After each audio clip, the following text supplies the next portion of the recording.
I don't like video games right now. I just don't want to play anything. And we're on a retro gaming podcast. I want that. That's got to be a clip in for the intro. I don't like video games right now.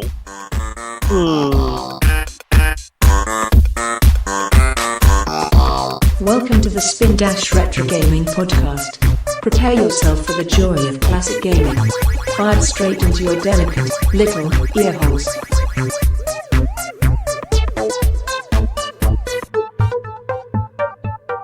Fire away.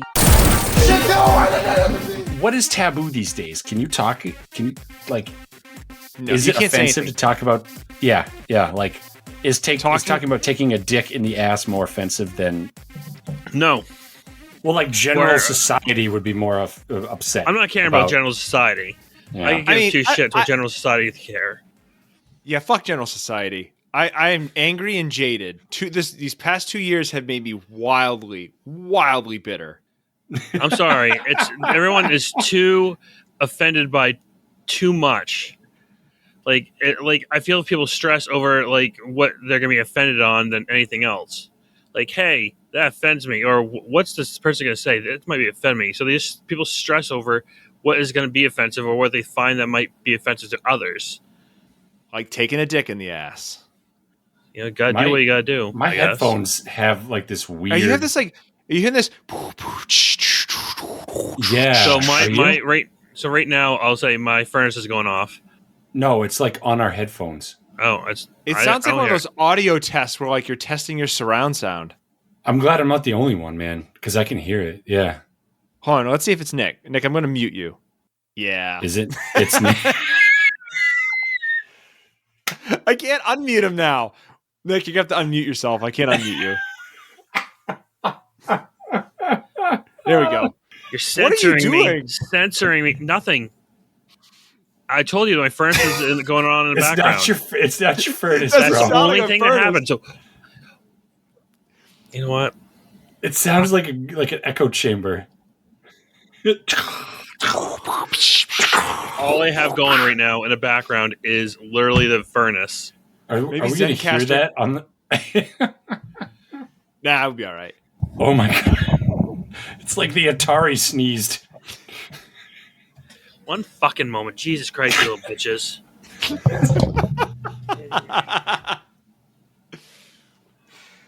Ugh. I picked the best time to click record, too. Oh my god! I was like, "Is that my headphones?" Because like I pushed the like noise canceling button. I was like, "That can't be it." I Oh my think he God. did it on purpose. I think he's trying to gaslight us. There's Nothing- always there's nothing always a new wrong. thing. Yeah, there's always a new thing. Did it go away at all? Or is it still in the background? It's still there. Hold on. I don't hear it. It's very faint. Yeah, How's my audio? Am I loud? Am I quiet? You're perfect. you're a little loud, but you're also frozen on your face. Yeah. Another episode, boys. Yeah, We're on, Another like- episode. I think this is like, what, 43, 44? I don't know. I think it's 44. It's We'll like call our it 44. wives always saying 29. Never know. 29. We don't never know the real episode countage. Yep. But Oh, Hey. we're all here. John, Matt, how you guys doing? Well, John, I you sent gotta- you. You got to be doing good. You I have sent to you be doing guys a good. GIF of one of our favorite memeable movies back from early internet. Matt and I falling down with Michael Douglas, where the world just pisses him the fuck off, and he snaps. So that's how I feel today. Have you But- seen the meme where it's like, me in my 20s? What the fuck is this guy's problem? Me in my 30s? Oh, I totally get this now. Yep. Very That's true, that- man. Halfway through my 30s, I'm going on 2 years of working from home. Yeah, it's. I think it's finally getting to me. This And your there's a descent kid- into madness. Yeah, Is your office opening up at all? somewhat, but people You have scattered. no one to go to. No one there to go to. I've been in. I go in like once a week minimum, and on average, there's 4 other people there out of 120. So, I don't know. I'm surprised of like all things because all our offices are opening up and getting ready for it. I actually just got email today that we no longer have to take daily surveys. Like, are you feeling sick? Do you have a temperature? Blah blah blah. Before we actually do anything. Yeah, they just told us we don't have to wear masks like a month ago in the office. I've been back to work in the office since May of 2020 because I begged. I told them I'd wear a fucking beekeeper suit if they just put me in the basement. I don't care. And you know those like weekly things where like, you know, you got to fill out like, oh, do you have the sniffles? Have you been out of state? Da, da, da, da. I just stopped filling those out. Attaboy. I'll probably have to edit this out because I'm probably gonna like someone be like, "Who is that company? This is OSHA. We're coming after you." Like, I just stopped filling them out. Yep. If I come down with COVID, you'll know I have a big mouth. I will be the first person to tell everyone in the office that I got COVID. Yeah, I'm surprised you didn't get it that time that you told us your boss had it and you were like next to him on his computer. Yeah, like for like hours on end. I think there's probably a good chance I've already had it. That's what I'm thinking. I think I must, because like, what are the odds that my kids, as disgusting and just slimy as they are, off to daycare, haven't been dragging home COVID this entire time? Well, hey, They pick up every I'll other do you a favor. I'll illness. see if I can bring you some COVID when we come up this weekend. Perfect breathing ground for your kid's birthday. I was sitting there, I'm like, what the fuck's this weekend? You had me worried for a second. I'm like, oh, yeah. Forget your own kid's birthday. Yeah. Yeah, back to back, man. Mine, he had a cold. I don't know if your dudes had like little colds. Pierre and Liv both have colds right now. We've been coughing for like a month straight. Yeah. It's just the changing seasons. I mean, there was a stretch where like we'd COVID test, and it's like, you know, it's come back negative multiple times. Yeah. Well, that night you let me couch surf, I woke up with a sore throat and the sniffles. So either that's from the teabagging. I said, yeah. I was like, you were teabagging me or trying to choke me to death? You just wake up and I'm just choking me to death with one of Donkey Kong's bananas. There you have it, John. That's it. I don't know what this is. That's it. That's 12 minutes, 13 minutes. I'm going to edit a lot of this out. Boy. So, I mean, we're probably at the 5-minute mark. So you did a good job. Okay. Right? Yeah, that's right. You're the timekeeper. Yeah. I'm the keymaster. Gatekeeper. The Gozerian. Have you guys seen that, by the way? The new Ghostbusters? Ghostbuster movie? No, not the new one. I heard it sucked. I heard complete opposite. Which one? Like the new Ghostbusters movie. Oh, Paul Rudd? I heard it's been excellent. Okay, like, that one. Really the one with Melissa McCarthy as that one was horrible. That was trash. That was a fucking abomination. It was a I didn't see that. Yeah, Bring on the meteor. But, yeah, Dan Aykroyd says that the Ghostbusters video game was Ghostbusters 3. Yeah, that was actually a really good game, and I wish it could actually make our list. You have brought that up before, I think. Yeah. So, yeah. It was an excellent game. I think to this day, of all games I've played, it still has one of the best voice acting in a game. We assigned what is and what isn't retro just to spite you, so you couldn't pick that game. Right? That's the hatred. Watch it. There's a copy of it on Game Boy Color. I'm like, fucking right, we're making it. That's how we stretch all our picks. Like, oh man, this is too current for our listing. Is there a Game Boy Advance version? Yes, it's on the list. Just dumb it down 20%. Well, it's like the Tony Hawk games. They ported over to Game Boy Advance. It's like they're tall. They're not even tolerable. I can't play them for the life of me. Anything 3D on an old handheld is just rough. Garbage. Yeah. Have you seen them that they're porting Tomb Raider over to Game Boy Advance?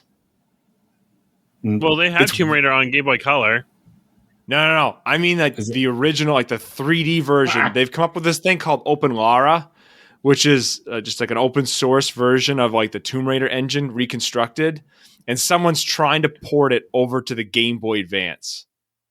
What do you think? It's fucking wild. It is wild. We needed like a corner, like a Matt's corner dedicated to new old retro. Where like these guys are still, who was that put out a SNES game like last year? I think I might have brought it up. There's at some point. people that are still putting out like Nintendo games. Yeah. I mean, the homebrew scene is awesome. I mean, there's so many cool games. The Dreamcast scene is awesome. Yeah, I follow all this shit. So, what's new with you guys as far as gaming? Matt, I mean, you got project. Actually, let's just jump in. What's going pickups?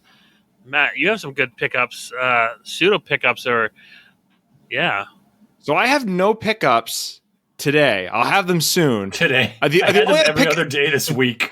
The only other pickups, like you have presented us our upcoming game, so I'm going to count that as a pickup, but I won't mention it. I'll save that flavorful thing till the end. Ugh. And then I received 2 games from John that I'm going to repair for him. One works. One I have no fucking idea what is wrong with it. I might have given you the wrong one. Did it work when you... No, it didn't work. I tested it on mine. Okay. I have no idea what it... And it's pristine. Yeah. There's like no broken traces. I don't understand. Weird. I'm sitting down there with like my multimeter. Like everything is going. I don't... Yeah. That one's a stumper. Wario Land 3, though, is back up and running, baby. So I'll bring that up to Vinyl. I appreciate that. Yeah. I do. I was devastated when I saw that after I picked the game, and then I went to play it. It was fucked. Somebody spilled ink in it. But yeah, Matt. What Frankenstein shit are you creating over there? So it's on its way. It's going to be here Monday. But I found out. Where's it coming from? I don't know, because I don't know if I want to say where it's coming from. Because I don't know if that's like giving away the guy's address who's making it for me. But what I find, doxing the good people of the world. But what I found out was these guys have figured out how to basically hack a Dreamcast in order to get it back online using a Raspberry Pi. So they take a Linux modem, because that's what Raspberry Pis run on, Linux. Take a Linux-based modem, hook up to a Raspberry Pi, and then the Pi goes and is like pretending to do all the things that you would do if you were dialing into like your ISP. Like it does the dial tone sound, and then it listens, and then it gives an answer back to the Dreamcast. So then the Dreamcast thinks it's connected to the internet, and then the Pi will go and connect to either your Wi-Fi or Ethernet. So they've got the Dreamcast back online. And then what they've done is they've reverse engineered all the servers, or a lot of the servers from these old online Dreamcast games. And then the Pi's been hacked basically to like reroute your traffic. So when the game sends out a request to say, I want to go to Quake 3's server, which they know is this particular place, it sends them over to this other server that they run online. So the Dreamcast is online in 2022.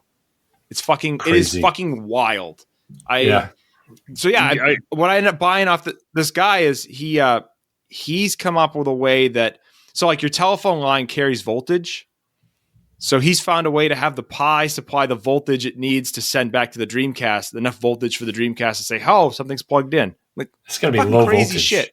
Yeah. 5 volts. Since 9 volts. It says 9 volts in US, and it's like 18 volts in the UK, because they were talking about people hooking 2 9-volt batteries in series in order to get that 18-volt line. But that's wild. It is the most bad. So I'm so excited for next week for that to show up. Yeah. You'll if you go Phantasy Star Online, you'll I played that. I plugged into the phone line way back in the day. I think you had to pay or something, or you needed like a keyboard. I don't know. I got all those Dreamcast games for next to nothing, because it was just, end of the run. So I just buy stuff and I try it and be like, go online. So I poor Dreamcast. It was brought out too early. Marketing flop too. Huge marketing flop.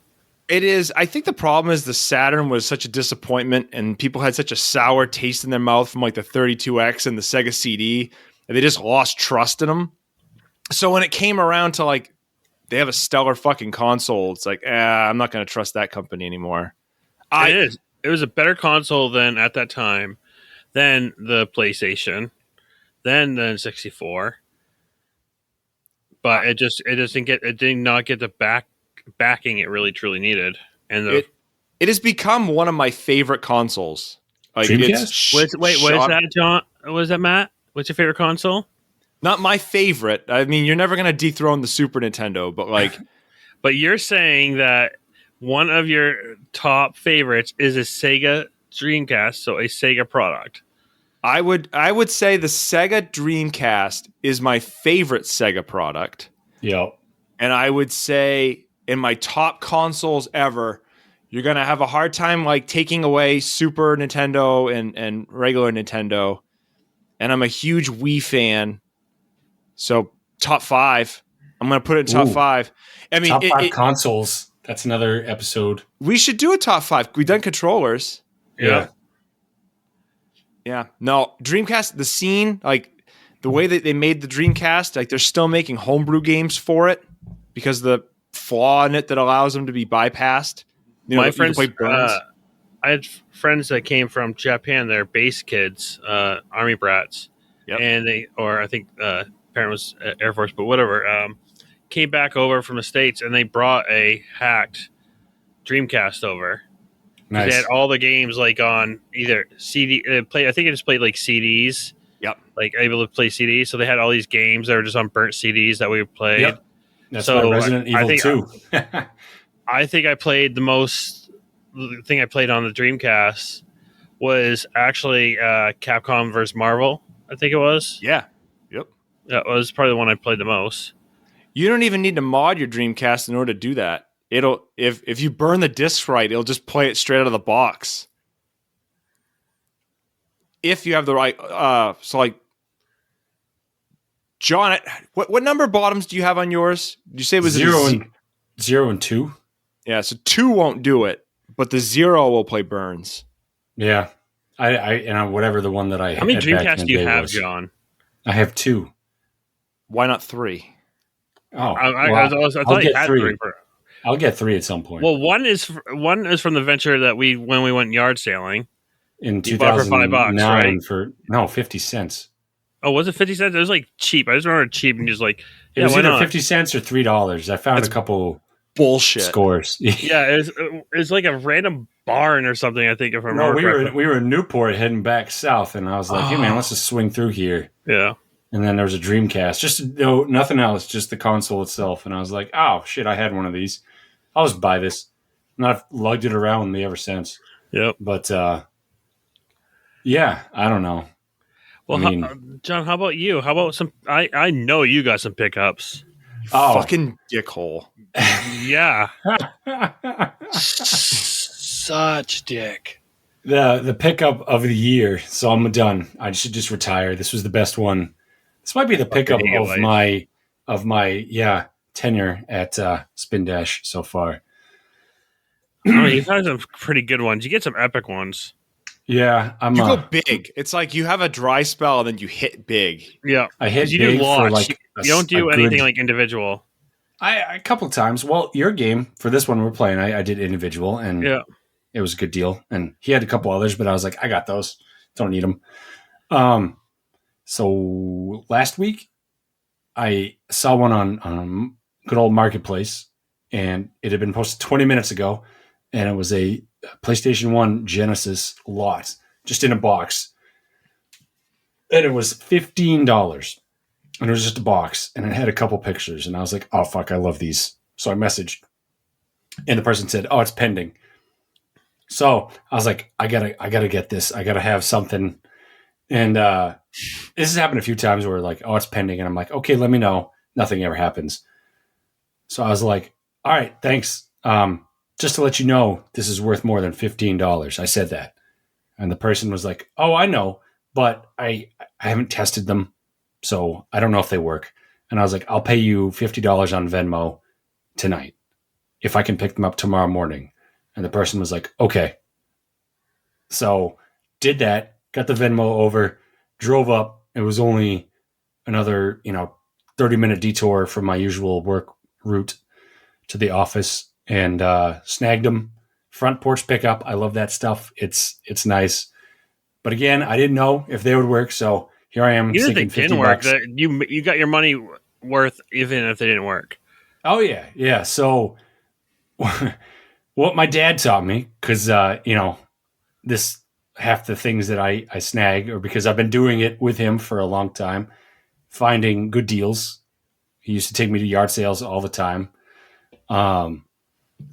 He always taught me, and I told him this. He came down for kiddo's birthday last week, and we were sitting there just hanging out, and I was like, yeah, I had a good find, because I tell him, like, oh, he's like, oh, I found some old antiques. I'm like, yeah, I'm finding video games, blah blah. And so I was like, I found this lot up in Falmouth, and he's like, oh yeah, nice. And I was like, you always taught me, find one thing in your lot that you get that'll pay for your venture that you got. And so it did. I forgot the name of it. Syndicate, I think. Yep. One of the Syndicate or the other game is worth $50. So yeah. But are you selling it, or are you going to keep it in the collection? No, I'm keeping most of that stuff. Yes, good man. You had me worried because you had some. You like, and you did this the last time you had a big lot where you're just like, I got some stuff, I got this, that. No, you're underselling what you actually got. Yeah. Like you're underselling. What was in the pile? What's that? What was in the pile? Tell us. What's actually? It was a Sega Genesis with 2 controllers and like 4 games and the hookups, and then a PS1 with 2 controllers, the hookups, and like 12 games. So those games aren't just nothing, John. You got Parasite Eve. You got a Final. And I think the Final Fantasy 7. I think they were all Black Label. They were all. I think so. All black. You got Mega Bomberman that you showed. Like you were underselling your score. Yeah, I'll give Nick Mega Bomberman. He's got his headphones off right now. He's already got it. Say that. Oh, he's already Nick. You already got Mega Bomberman. Yeah, I bought it. Never mind. Matt was very proud because I got a good price when I bought it. Nice. All right, but yeah, you've been vested. Yeah, dang. But you paid $50 for the lot, John. So like, Mega Bomberman is like $35 right now. Just cartridge alone. We got Parasite Eve. Oh, it's 50. That was the 50 game, I think, instead of Syndicate or whatever it was. But yeah, whatever game. I think it was Parasite Eve that all the characters look like thumbs. Dude, the PlayStation 1 graphics are so fucking bad. You've got to pick a PS1 game this year too, so it's a good timing for you to buy one. There we go. I'll pick one of those ones that I got randomly. You guys don't even know what my game is, my random game. John, complete, it's $71. I don't know if you have the manual in it. Yep. Yeah. Parasite Eve? Yeah. No shit. All right, there we go. Yeah, and Final Fantasy VII is probably in that range too at a Black Label. Yeah. But it's probably 50. I had to delete Facebook off my phone because we're going on vacation. And I was like, I can't just keep sneaking Venmo or cash to before we go on this trip that costs a lot of money. Yeah, I'm looking at John's collection because I found a picture of it. I haven't updated my price chart, but he had some good. He got some. Yeah, Parasite Eve is fucking Black Label, and you said it's complete. Yeah. And he has Siphon Filter. That's it, not Syndicate. Siphon Filter. Yeah. Siphon Filter was the one where they look like that thumbs. Siphon Filter's $50. Yeah. No, Siphon Filter is not that much. Siphon Filter 2. It's close. Yeah. I don't know, man. All I knew is that I haven't gotten one of those nods from my dad in a while. Like, oh yeah, good man. Like, yeah, find a pick in your lot that you buy that pays for your whole trip. I'm just happy you guys say Genesis now. Well, I need an RF or an AV. I got a spare one. Yeah, don't RF. You don't want to RF. But yeah, I got AV. I'm trying to switch off from switch out. Get my. Yeah, I'm gonna need to after we come back. But yeah, so Matt, you'd be proud. I boiled my pins on my NESs, but it didn't do anything, and I don't even have a red light anymore when I hit. Bring it to Vinyl Haven. Yeah, we'll dick with it. One for Matt, two. do you want to bring to some of my toolkits? You can fuck with it at Vinyl Haven when you're drunk. Yeah, I just smash it and dump a beer on it. I'll go find an old TV from somewhere. But no, I think I just need a couple power supplies, and I looked them up. Yeah. I can probably snag them next time. But yeah, that was the pickup of the year. I don't think I'll best that. Nope. So 4 months in, and I'm already peaked. That's going to be your benchmark, though. You've got to beat that next time. Oh man, I might. Yeah, we'll see. We'll see what. You spent all that money. Now you have to pick a PS1 game. I mean, will. One of those ones, dude. Yeah. Otherwise, you've just you wasted your time. I'll sacrifice one of my picks to get our good friend Dan on again. Final Fantasy VII. Oh man, that's a big year. That is a big year. That is a two-parter. We flirted with two-parters before. That is a two-parter. Well, I can play it because I have it on my mobile device. Okay, Nick. Yeah. So I have a big pickup. Oh yeah. I acquired a PS Vita. Very nice. Score. And I had a chance to probably score more. As a coworker had the PS Vita and with a complete in-box. Pardon me. A complete in-box 3DS. One of the, I want to say, it's one of those special edition ones with a game. Oh yeah. And she's like, make an offer onto it, and it's probably the biggest ethical dilemma I had. Oh my god, what did you offer? I couldn't not. I wanted a low. If it was anybody else but this person, I would have lowball. Like, you know what, this complete and the games things here, I give you $125 for everything. $3.50. I'll give you $2.50. And easily the system alone that's complete, the 3DS that she has, was easy $250. Easy $250. Money. Easy $250. But I ended up just getting the Vita, and I played pretty close to value. I was maybe a couple bucks off. You did the noble thing. I'm proud of you for not being that guy that offers his friends $3.50 for a Vita.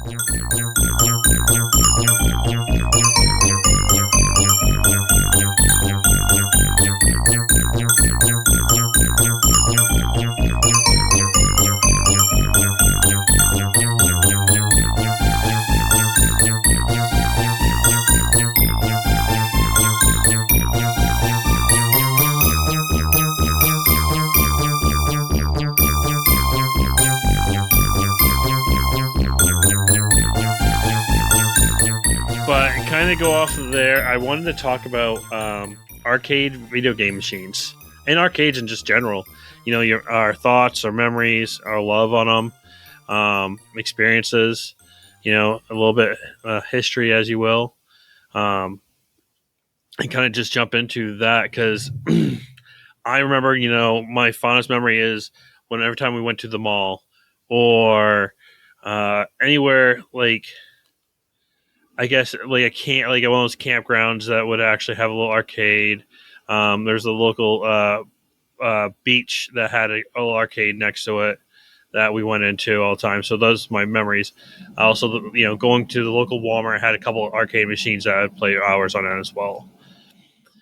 So kind of the history. I mean, arcades go back before this, but the first root of an actual video game in a nutshell. 1971, when Computer Space was one of the first commercially sold coin-operated video games.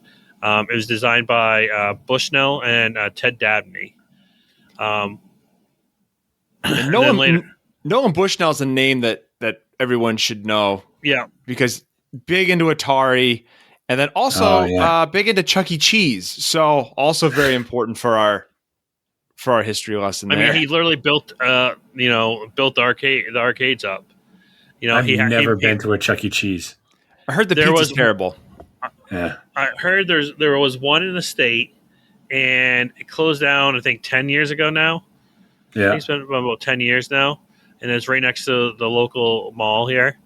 Huh. And I think the closest one now is in Massachusetts. What sucks is if you have cable TV, you sometimes will catch a Chuck E. Cheese, and the kids will say, "Oh, we want to go there." I'm like, "No, I'm not trying to." That's what happened to me, man. That's a silly had place. Those commercials. Yeah. So yeah, and I always wanted to as a kid. I never actually been to a Chuck E. Cheese. None of us have. I never saw one. I mean, I drove by. I'm like, oh, cool. But yeah, and speaking of that, I mean, he ended up. They made a game, which was in a sense tennis, but it's Pong. So, and they tried selling it to tried developing a company. What was that company's name? It was like SDKY. Oh, where was it? It was a company right before Atari. I forget what it was. I had to look it up. But they ended up deciding onto the name Atari, and that's what they end up creating under. And they go forward and make other titles. So during pretty much the early to late 70s is when a lot of the arcades really started to thrive and really make their way, because you had a lot of arcade machines. It actually became to a point where oversaturation started to come out in the 80s, to a point where it was kind of dying because there was so many machines, but not enough people to always play all those machines. So they actually oversaturated the market. Also, this is the time also between the 80s is when you had consoles fully coming out and being more adaptive, more there. So you had obviously the Ataris, but you also had Nintendo making their way into the consoles. Did you guys watch that 8-Bit Christmas movie on Netflix? I have not. Have you? No. Yeah. Is it any decent? It's kind of funny, but it goes to that effect where one kid got a Nintendo and everybody's freaking out and trying to play it. They were all done with the arcade. They wanted to go to this guy's house and just play the Nintendo. And I think he had the glove too. He had the power glove. Power glove. Yeah. And so the rest of it was like a scheme to get their own Nintendo. So it was funny. But yeah, like Neil Patrick Harris spins a good tale about remembering playing it back in the day, and some of the game. I think it was Paperboy that he had, and he fired it up. And I was like, oh yeah, our interaction with arcades is I think kind of weird in that we were kind of like the second wave, but like our dads and moms, like that was their thing. And it's weird too, if you look back on the history of arcades, like it goes back to like the early 1900s with like skee ball and like really primitive pinball. Did you guys catch the part about pinball machines being banned everywhere because it was gambling? No shit. Like New York, I think, banned them up until the 1970s because it was considered gambling at the time. Yeah. But, the arcades kind of came up. They kind of evolved out of the pinball scene. Yep. And I mean, Matt, you own a pinball machine, and it's a great thing to have now. My pinball machine, I actually had that. My parents had that machine when I was a kid. I remember having chicken pox, and I was playing it. And I remember they'd put me up on a milk crate, and I could barely reach the flippers. My kids love it, but it's stacked with shit now. But I love that arcade. It was just a different time. Like, it's funny to watch. Like my dad, he didn't grow up with an NES, so like whenever he would try to play a game with us, like a D-pad was kind of second nature to him. I'm not second nature, kind of like it wasn't his thing. You could tell he grew up with an arcade stick. You put him in front of like an arcade machine, it's like that's where he was comfortable. Yeah. Like we missed that. And like in that period, the amount of just insane progress that took place in just such a small amount of time. Because like Nick, you had said like Pong was 72. Yeah, 71, 72. 72. Space Invaders is kind of like your what ushered in this like golden age of arcades, and I think that was like 78. Yep. Think how primitive Space Invaders is, and then look at 1982, or 83. We'll go right through it. Like 83, you have Dragon's Lair. You have a Laserdisc game. Oh man. I mean, think of just the insane amount of progress that took place over that 5-year period. Seriously. I mean, Galexian, I think, was the first game to have tile-based game. The way it was the first game, I think, to have color pixeled. I'm struggling for words. I'm better than this normally because I'm drinking. I find as I'm sober, I'm having a harder time. Can't put words together. Yeah. I didn't really do a lot of history on arcades, more like what we were accustomed to. What first time you walked in one, what game did you play? Yeah. And I think mine was probably my dad gravitated towards pinball because you guys, like you said, that's what he had. New York, he had all those arcades in the 60s that had pinball and skee ball. And there's probably a few other things like little, quarter ones where you dump something in and something happens. But I got to say it was probably like that Rad Racer. Yeah.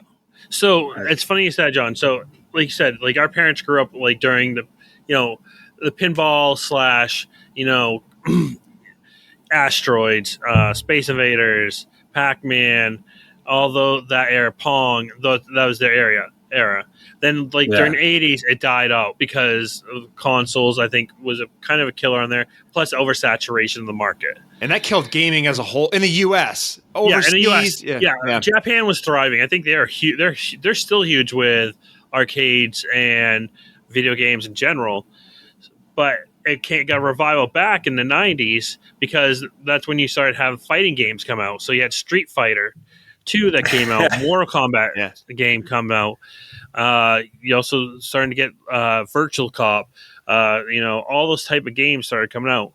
I remember playing Tekken in the bowling alley, and it was the blockiest shit you've ever seen, but it was 3D-ish, and everybody's like, we gotta fucking play this. Oh my god, holy shit.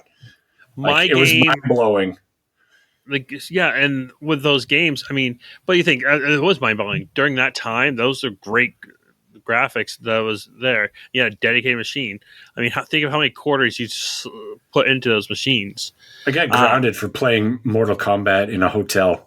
We were staying somewhere, and I was 6, and I was like, "What is this?" And I just walked up and I put quarters in it, and there's blood everywhere. And my parents were like, no, not right now." It's kind of funny because with arcades, nothing ever changes.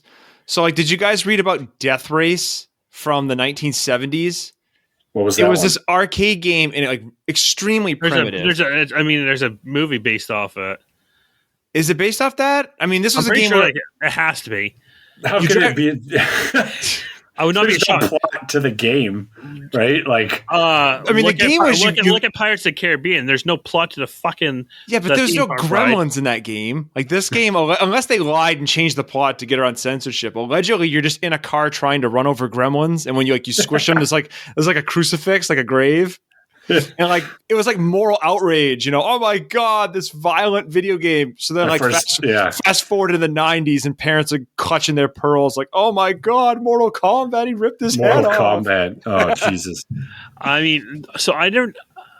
What was your go-to game then? I guess as there, when you went into arcade, if you were going to play a game, what was the first game you were going to play? First game ever?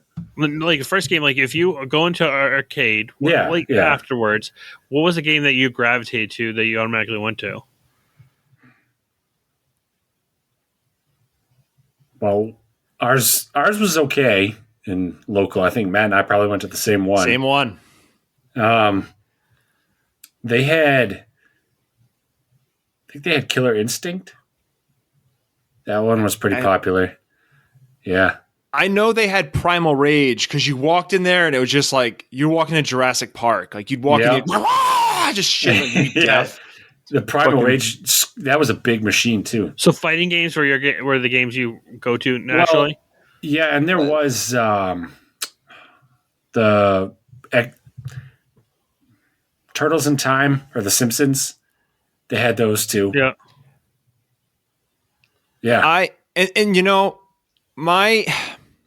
as I've gotten older, I've kind of changed tastes. When I was a kid, the first thing I would go is the Mortal Kombat one. Mortal Kombat 2, I remember that was in the arcade. And I don't know how the fuck my parents ever let me play that because they kind of, they let me play it. You know, my parents bought me Mortal Kombat. You guys were sheltered. Moral outrage. No, but I think now, if you were to take me into an arcade right now, Dig Dug, I would find a Dig Dug machine and I would not get off it. So, kind of, it's funny you say like how your appetite or your game choice kind of changed. So, naturally, now I'd probably be a fighting game.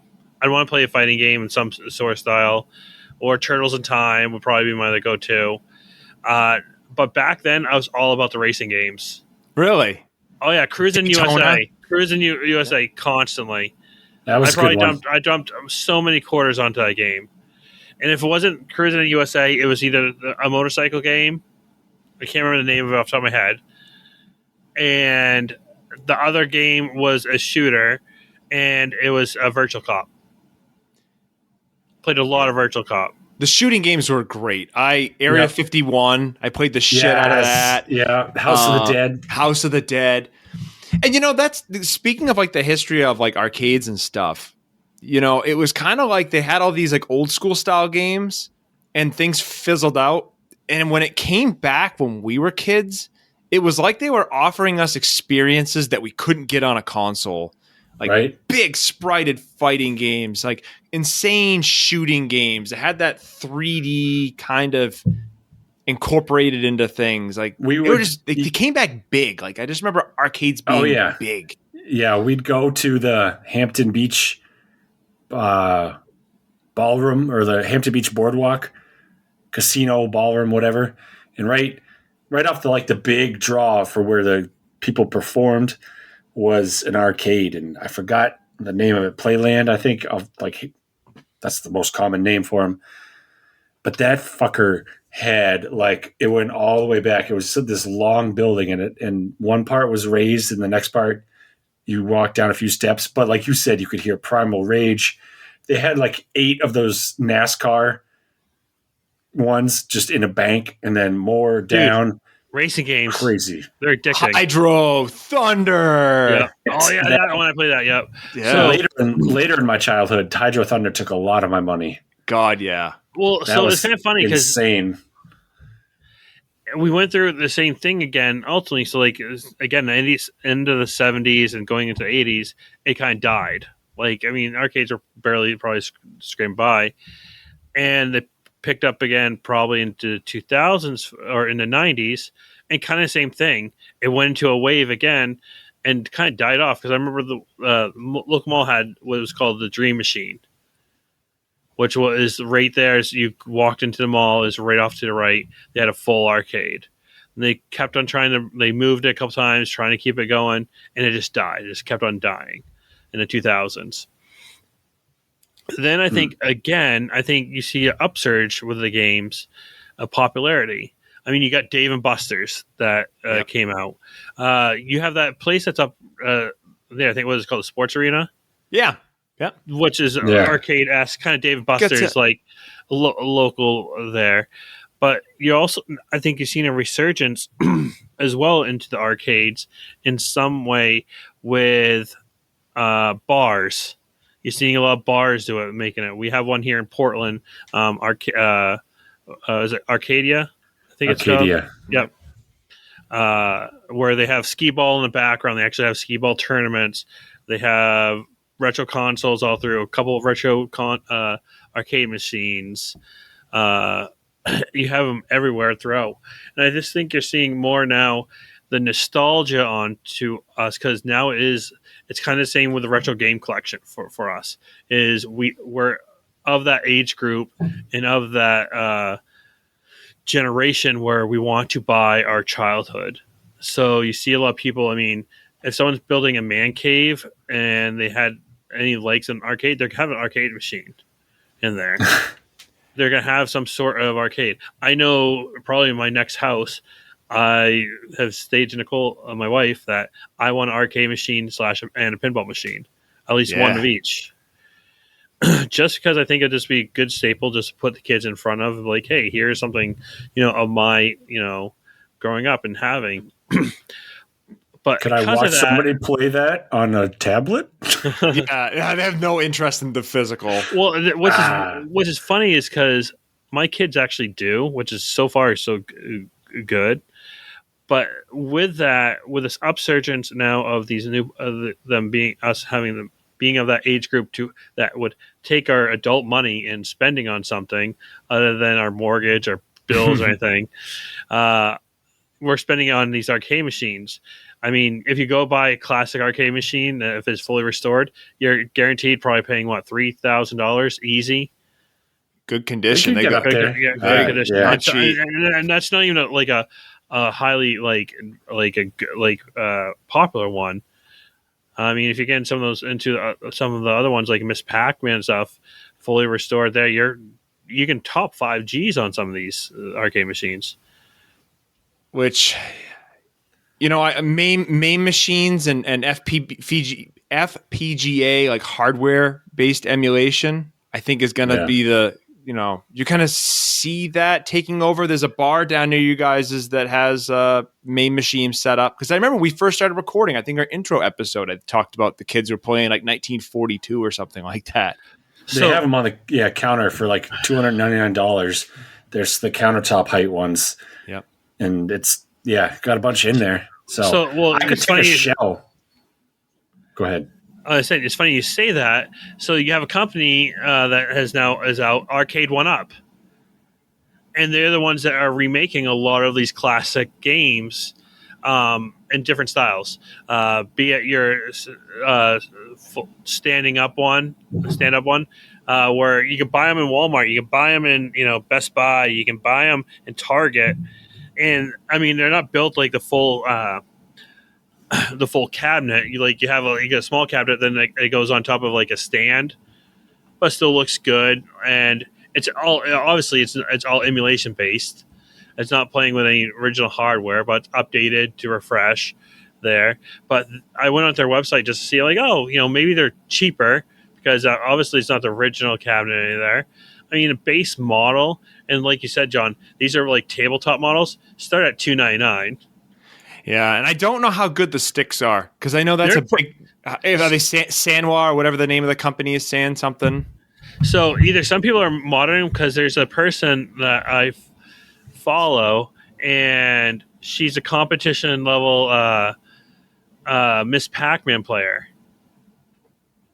and she plays Miss Pac-Man. So I know, and she's actually to the point where the girl is wearing a glove on the hand that she uses for the stick. I'm like, that's insane to have that much education where you're wearing an actual glove. I'm assuming because in case her palms get sweaty, arms are heavy, she wants to spit the bars like her mom's spaghetti. But no, it's probably just for Christ. Eminem, please don't.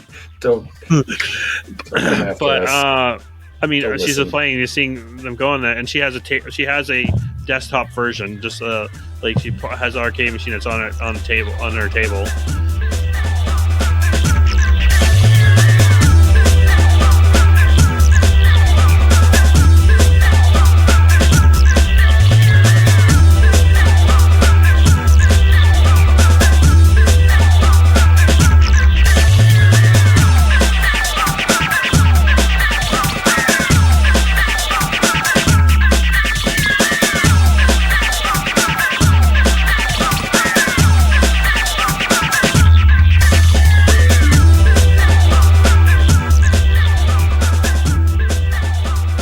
And that's you kind of you reminded me something because I think missed out on this. Our parents had it because it was during their time. I think we were a little too young for it, and then it changed to a point where we probably weren't heavily into it. we missed, I think, a lot of that competitive culture. Like, that girl you saw with a glove, we missed that high score kind of fever that took over the 80s. Like, you had to have your name on your local machine. Like, we missed that. Yeah. And then in the 90s, you figure, there was that whole culture, put kind of like pool, John, your dad could speak to that, put your quarters up. I'm going to fight the next guy on the machine. Yeah. He's playing as E Honda or whatever. I'm going to put Blanca up against him or something. You know what I mean? Like, right. we missed that whole, and I think it came back again, but I'm not a Dance Dance Revolution guy, but that kind of thing came back on a third wave. But every time I've missed that kind of competitive wave that's taken over the arcades. So, I think the competitiveness at least in arcades, like you said, I missed it as well, is because we didn't really have them arcades really readily available. Like I said, I lived in more rural Maine, so I had to go to my local mall. Yeah, which was actually about 30, 40 minutes away of a drive, and it only happened maybe once a month, if lucky, maybe once every 3-4 months. Went during usually Christmas shopping or something like that, or we just so happened to be down in the area. So there wasn't no actual arcade. The only other time I went to arcade was they had a big arcade in Old Orchard Beach. And again, that was only once in the summer, and you're there for a day, maybe. Maybe we were lucky. We were lucky we could find a camp down there. We camped and would go again. But you didn't have that. We didn't have them readily available. We weren't.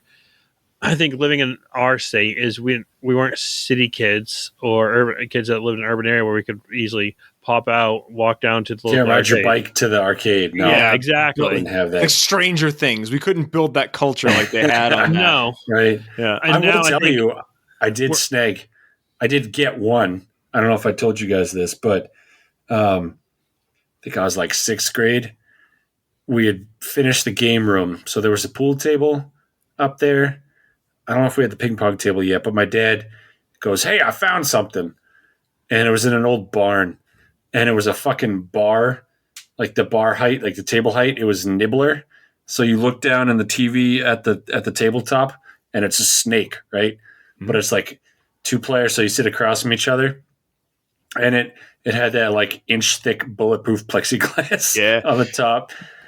And we lugged it up to the game room. That thing weighed so much. And we got up there, plugged it in. The fans come on. It's an old fucker. And it's like, it's whirring, it's going hard, and we're playing it. We got a stack of quarters. We're feeding it. We're like, oh, this is cool. And then it just shit the bed. Within 2 weeks, it just died. Worked it too hard. Yeah. And he goes to like, there's just a door that leads to nowhere off of the second floor. There's just a door. There's no staircase. Ocean would be mad.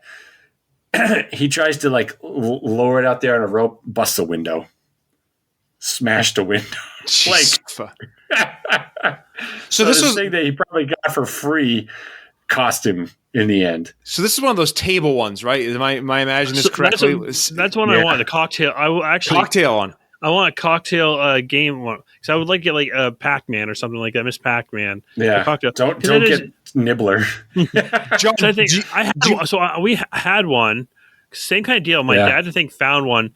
He paid probably like $40-$50 for it because someone had it in their back there, and we played it. And I just remember it just disappearing. Like, I don't know if my dad ended up selling or whatnot because my stepdad didn't have a true job. He was he would go to find scrap metal and take scrap metal to the yard and sell it by the pound.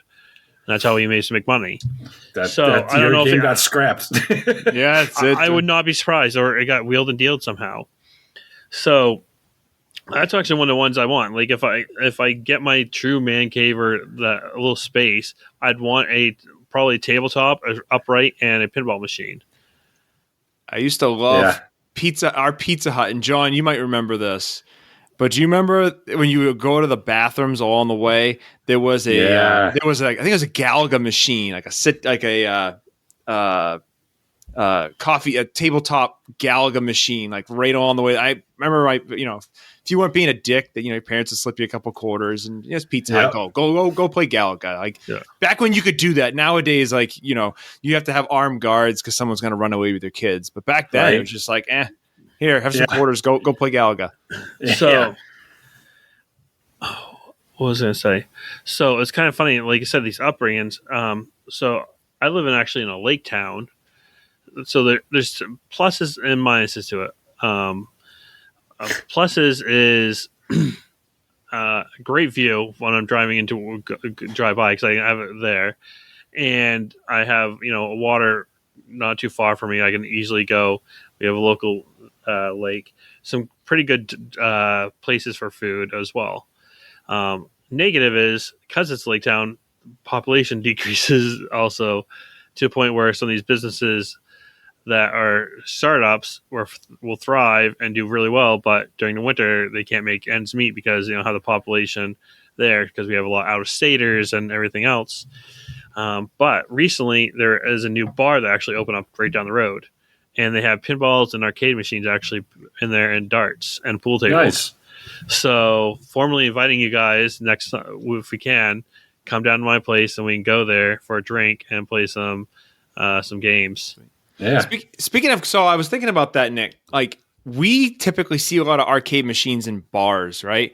What's the weirdest place you guys have seen an arcade machine? Because I know they would distribute arcade, like you could find them at grocery stores and shit. Like, what's the weirdest place you guys have seen an arcade machine? John, I'm waiting for you to say strip club. I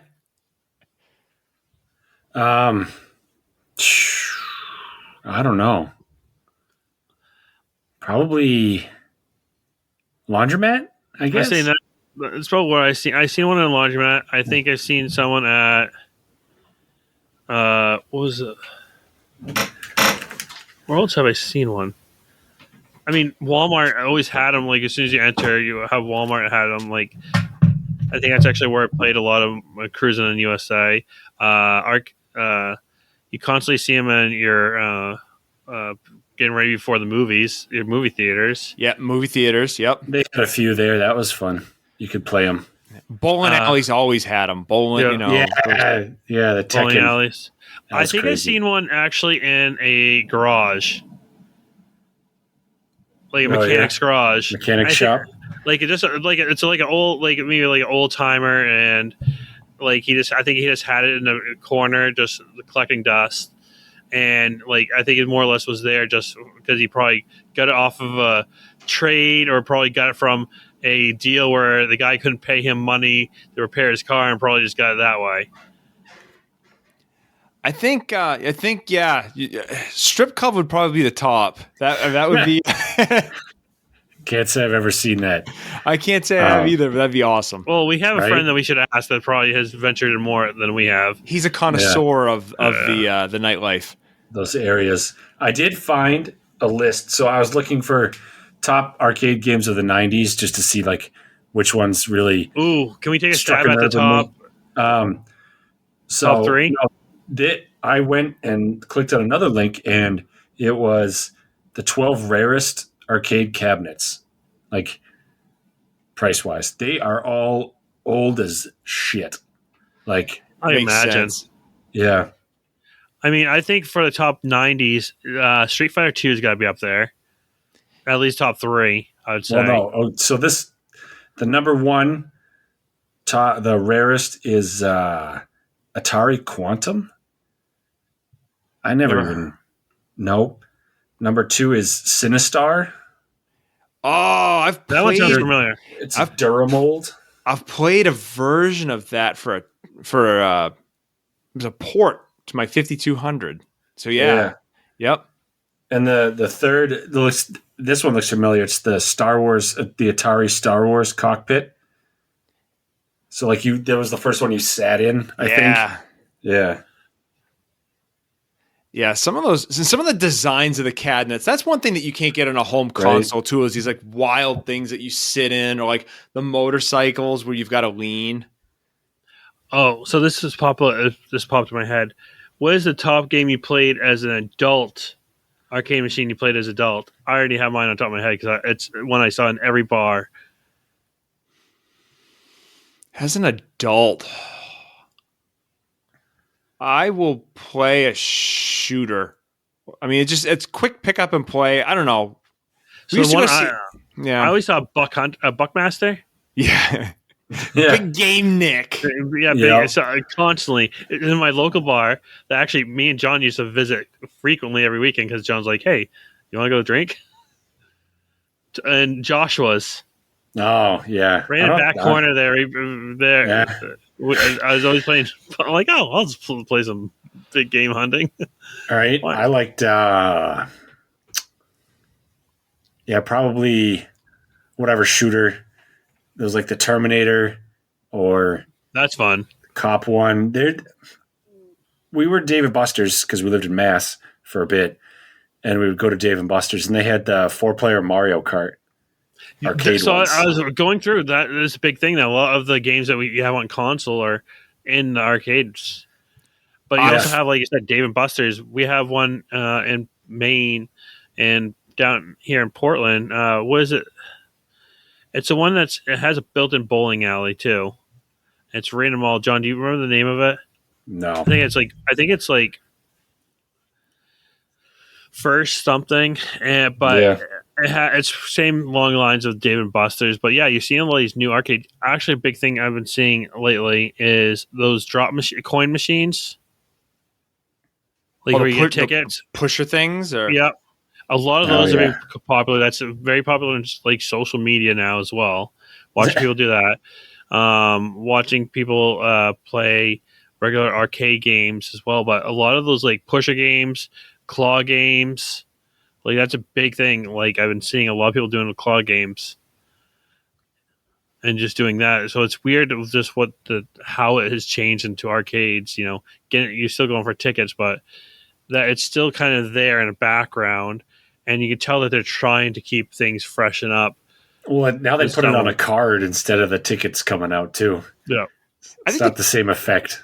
I think the challenge is they're always trying to outcompete what you can't get at home. You know, so like I want to, first generation or the first big wave, it's like I can't play Pac-Man decently at home. We're going to have a shitty 2600 port and it's garbage.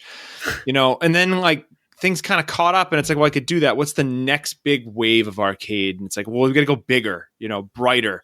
We've got to hit it with 3D effects. Like you're never going to get that on a Super Nintendo. I mean, PlayStation's going to struggle to play a lot of the Street Fighter games. It doesn't have the RAM. And it's like you kind of reach that point where you got to like Dreamcast, where there was almost like a 1-to-1 mix between what you played on the arcade and what you got at home. Well, it's like they had to reinvent themselves. Yeah. Yeah. I mean, but like I said, going back is now you have the ability to have your arcade machines in your home. You have a company like Arcade 1-Up machines that distribute and make your arcades. So instead of paying that $3,000, $5,000 for the old cabinet, you could buy, a fairly good version from here for, third to, a quarter of the price. I think I saw the highest one I saw was like $7.99 for there. Now, I probably couldn't still justify that for having one machine for a game. Like I could build something for cheaper than that ultimately there. But still, you can have that. I mean, you still have people that are out there that are building custom cabinets, main machines. You have the fact that, like you said, a lot of arcade classics now can be on a console. So you can have your arcade classic on PlayStation, the PlayStation 4 or 5, or the Xbox One or Xbox Series X Series. You also have it so where manufacturers are putting out like the plug and play arcades where you just have like the joystick, for be it whatever game you're playing, and the whatever buttons you need there, you just plug it into the AV cables and sit down and play it.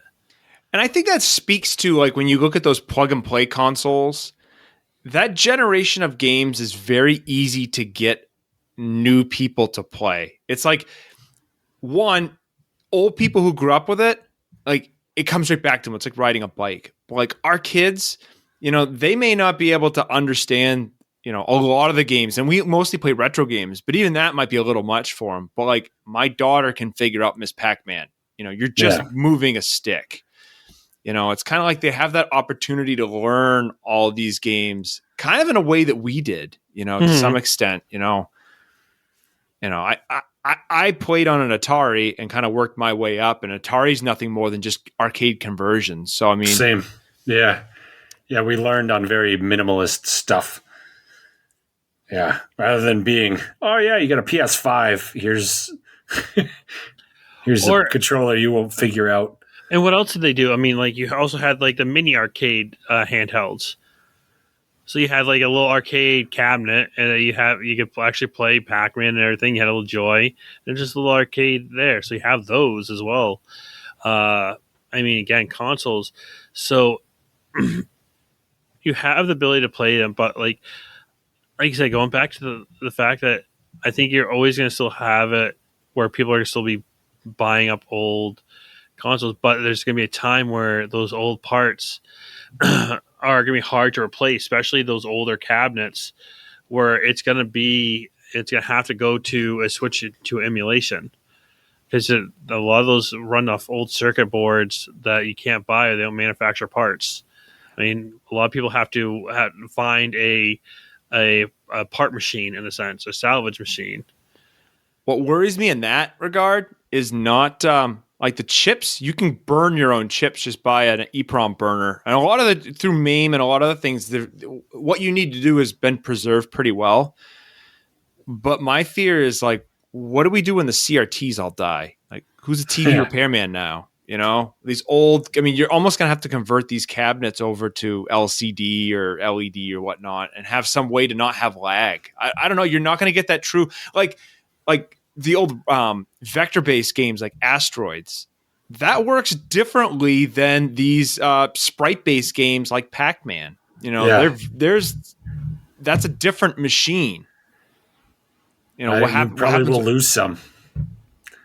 Probably going to fade away.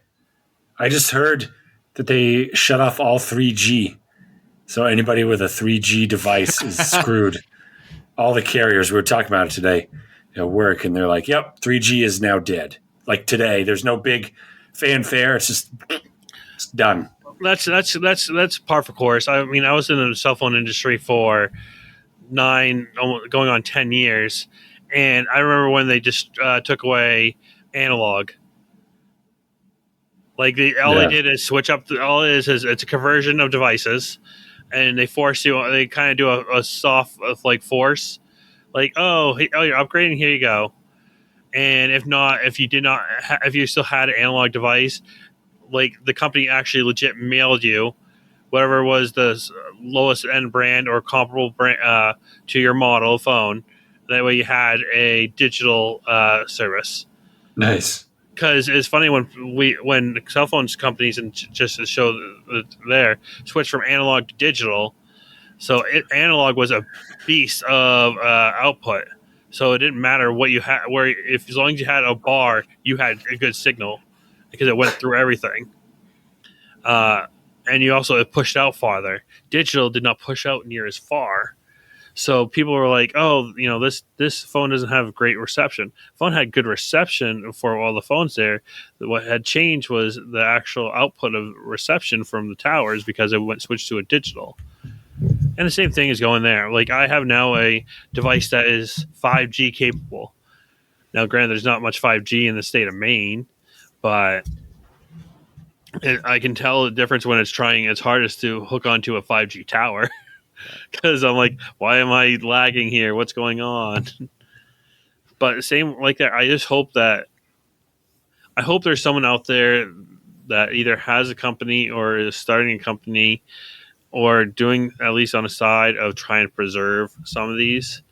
If not, just keep them going. Do the best you can to preserve CRTVs, because I think it is such a big accomplishment. Like you said, we went from playing games like Pong, and we took a drastic leap playing games such as, Dragon Slayer in such a short period of time. So I hope these games get preserved. I mean, I think it maybe a bit of our. I feel if those die, our childhood kind of dies.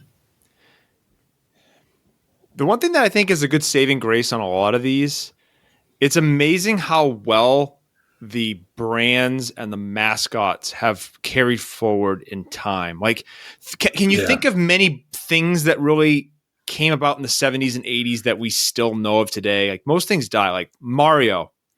Mario is a product of Donkey Kong. You know, that whole legacy kind of is carried on now. Pac-Man is still well known today. Dig Dug, not so much, but Mr. Driller is that's still a game that's getting games, and that's from the Dig Dug line. Well, I think what has helped with these some of those arcade classics is that they are so simple in the way that they can easily be transferred into our mobile devices. Yep. I think our mobile devices have been the biggest saving grace for a lot of stuff. You see them like you have Pac-Man on your phone, maybe different style, but you have Pac-Man on your phone. You have Dig Dug on your phone. You can get all these arcade classics so quickly and so easily, and they're quick. Like in a doctor's office, you're waiting. You can screw around and just kill a couple levels and be like, okay, gotta do my thing. So I think that has helped them stay alive. And you also have companies like Nintendo that are keeping them alive in other ways. I mean, these arcade games are trophies, or used in Smash Brothers in some form or fashion. Yeah, there's a lot of Nintendo history in Smash Brothers. Yeah, it's basically like the video game museum of video games at this point. They pretty much anything that's ever existed, Nintendo has somehow managed to get some kind of connection with Smash Brothers. It's crazy. We figure all the big companies, right? Taito, I think. I don't know if Taito has any characters in Smash Brothers or not, but I know Sega does. Sega has a huge arcade legacy. I mean, I would argue Sega kind of saved the arcades kind of the mid-'80s after the death. Sorry, was that Matt? Oh, yeah. Well, you figure Sega had this. Did you guys ever play any of the Super Scalar games? Things like Outrun or Hang On or Space Harrier? Outrun was an arcade game, right? These things like they just threw up crazy amounts of sprites, and it gave this like feeling of perspective, a feeling of 3D when all it is just throwing tons of sprites up on the screen. They're pretty cool. I like Super Scalar games. Sega did some neat shit. Like, what's interesting is like the late 80s, what they did to kind of claw back, because they again, big graphics and then multiplayer, like the Simpsons arcade game. Like you can put four people on a screen. The X-Men arcade game, I think there was a cabinet you get 6. Maybe, I think there was a 6-player version of X-Men. What else am I think of? But you figure all like the beat 'em ups back then. Golden Axe, I think, was 3-player. Mm-hmm. Streets of Rage, I think, was 3-player. Yeah. Remember Gauntlet Legends? Wasn't that 4-player? That was 4. That was sick. Yeah, that was a good one. Yeah. Yeah, it's weird. I mean, maybe it'd be good for us to, get a guy's night out and just go and just. Oh.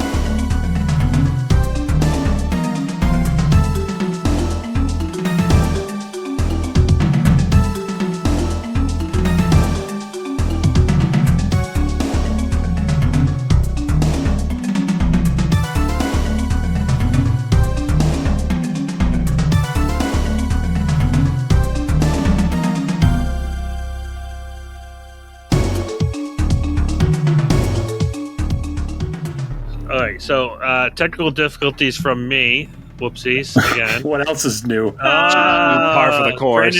Par for the course. We won't be in there. But let's wrap this up. Arcade games, I think they're always going to be in our lives. I think as adults, because we have our adult money, we'll probably dump some money into them. Be it our old main machine or find a cabinet. Maybe it'll be where we're all out at once and we see a arcade cabinet and we all dump money in it together and have it so it passes around the houses. We'll see what happens. Let me just get a fucking U-Haul van. I'm not driving a fucking arcade machine to your house. No. We'll pass around like a whore she is. AKA Nick just leaves it at his house. It would be like Nick's gonna wheel arcade machines in on everyone else's house with like his Vinyl Haven dolly. That's gonna be what he moves these $5,000 pieces of equipment with. You sneeze wrong and it breaks. Whoops. But it's good to break away from our usual game of the week. So right now, next episode hopefully will still be. It is apparently me for a game. So games to pick from, and I'm gonna have John, I think, be the one that truly will decide. I have up on the board Donkey Kong 64, Dragon Ball Z: Legend of Goku, Grand Theft Auto Vice City, and Katamari Damacy, and Legacy of Kain Soul Reaver. And John's all-time favorite, and it's probably the one he's going to pick, I'm telling you, it's probably what he's going to pick, is Pokemon Snap.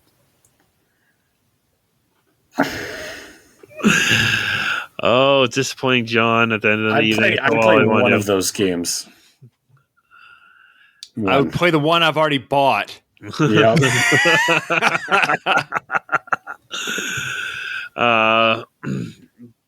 But till next time, please follow us on our. What do you have something to say? Yeah, you cut me off. We didn't rank. So our last episode, we decided to give Jet Force Gemini a little more thought before we ranked it.